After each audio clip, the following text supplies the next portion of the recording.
I remember getting herpes and I felt so alone, and there was hardly any content anywhere to do with it. And then it's like the whole thing of like, okay, so I've got someone that I'm interested in, and how do I tell them that I've got herpes before we like have sex or a sexual or anything? And then that's how you go into the whole spiral of not telling anyone, and then it spreads even more. Then you put yourself at risk, then you put them at risk, then you feel shame, and then you want to hide away, which increases herpes, and it's a whole spiral. So if you have herpes, it's okay, you know, it's so common. And I mean, if you're like me, like the guy knew he had a tiny minor outbreak, and yet we still had unprotected sex. And I haven't had sex for like over 2 years now, not because of that, like spiritual reasons as well, but also because of that, because I was like, I just was desperate for love, which means I was way too quick to have sex. You know, my brother was like, Melish, you need to wait at least 3 months because you need a man to respect you. And I'm like, I was just desperate for love. So, oh yeah, and here's the lyrics for that. Looking for love in all the wrong places. Same spirit but different faces. Because I was looking for love in all the wrong places. Same spirit but different faces. I don't know, that's a work in progress. So yeah, come back to this video when you find that song that I released, because it's a work in process. But it's about this, okay? It's not picking the wrong people, like getting herpes, you know. Yeah. But if you have herpes and you want to tell someone, you want to tell someone you got it, okay? And you're like, okay, do I like call them? Do I text them? Do I have a sit down chit chat with them? Yes to all three, like you can, but it depends what you want from it, and it depends on the other person.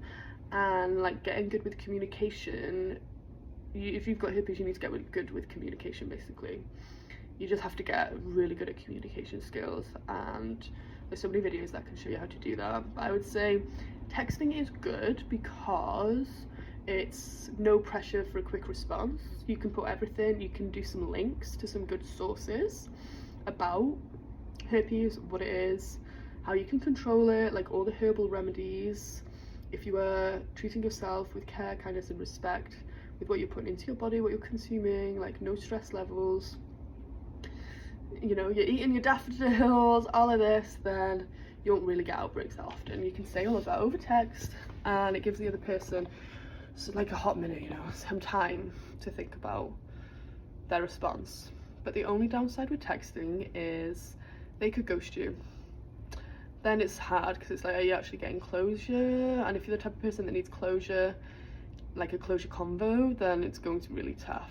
Because that's for me, like I've done that before and I've been ghosted, and it's driven me crazy because I need a closure convo. I'm really that type of person. And I know you give yourself your own closure, which is true, but it really makes it harder for me. So just be mindful of what's best for you as well. Sitting down in person is good, and you can just say, you know, if you've been seeing them, or you know, you've been dating, then you can sit down in person and maybe you're having a coffee and you just bring it up, right? And you're like, hey, so I like, you know, if you're uncomfortable to say it, say that.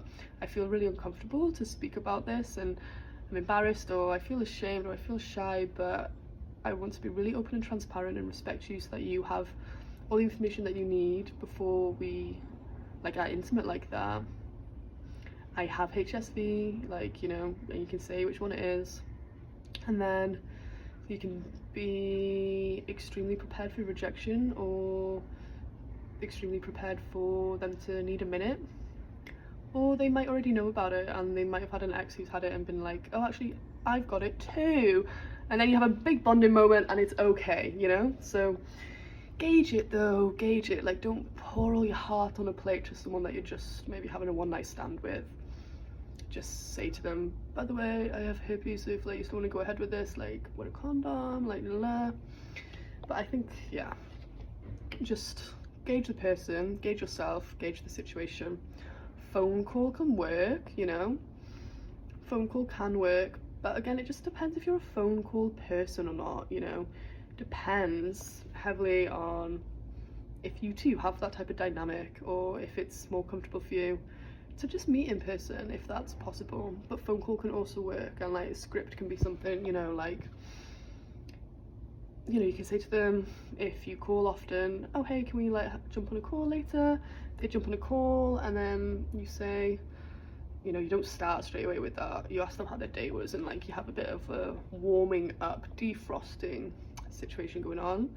And then you gradually go into it and you say, okay, so I just wanted to let you know that I have this skin condition, and, you know, sexually transmitted, unless it wasn't, you know, unless it was your auntie giving you a kiss when she had a cold sore, which is very, very common. And then that gives them the respect that they deserve, really. And you can form a really beautiful relationship around that, because I see so much online where it's like people saying that they're in relationships of a few years and they still haven't told their partner because they're ashamed, and no one deserves to feel ashamed. Like, keep speaking up about it, you know, just openly. And depending on the person's response, you're like, okay, that person was never meant for me anyway. And it's not shaming, again, either the people who can't handle it, they just don't have the capacity for that, or they don't want to take that risk, or they've got so much fear around it. And then, okay, that's okay, but it depends on your delivery as well. If you're delivering from a place of complete fear in yourself, like, oh my gosh, like I just don't want to give this to you, like, blah, blah, then that's going to spread onto them. They'll feel fear as well. So I would really recommend just trying to deliver it in an authentic way, because if you are feeling fear, then okay, it's going to come across. So maybe it's not a place where you need to be sexual with anyone yet then, and you really need to come to terms with the grief and, yeah, the grieving process that comes with contracting herpes, because that is a grieving process. But, you know, if you're at terms with it and it's just a communication issue, then just ground yourself and be yourself and express yourself to the other person.